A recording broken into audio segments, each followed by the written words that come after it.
For 30 years, the Economic and Social Research Foundation, ESRF, has been at the heart of Tanzania's transformation.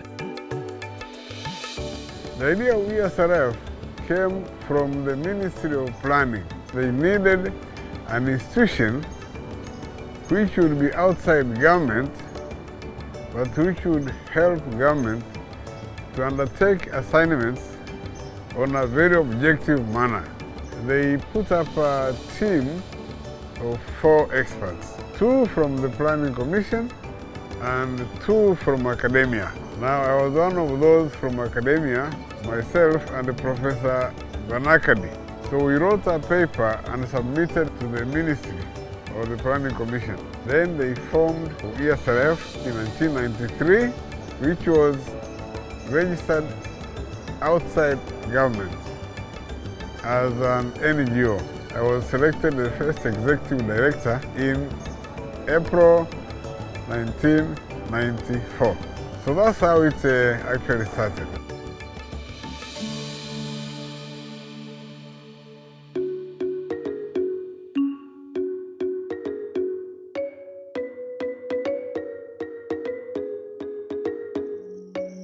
Since effectively beginning operations in 1994, ESRF has worked closely with key government ministries, non-governmental organizations, and donors to bridge gaps, strengthen institutions, and build a foundation for informed dialogue on policy issues.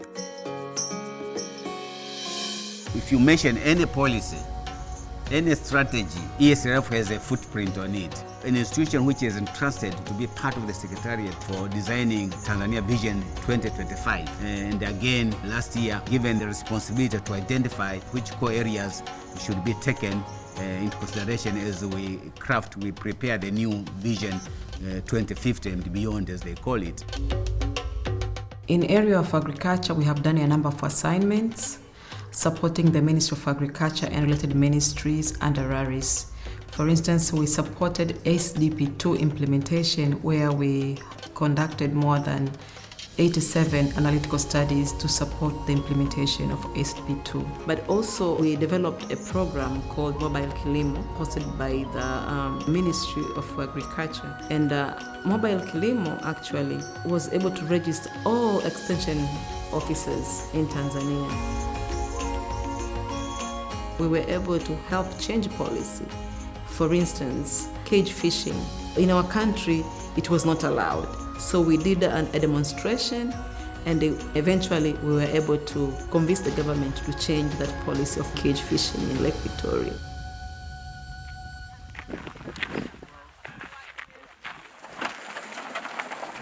We were running the postgraduate diploma. It was really very important because it had strong elements of enhancing capacity in policy analysis, but also in poverty studies in general.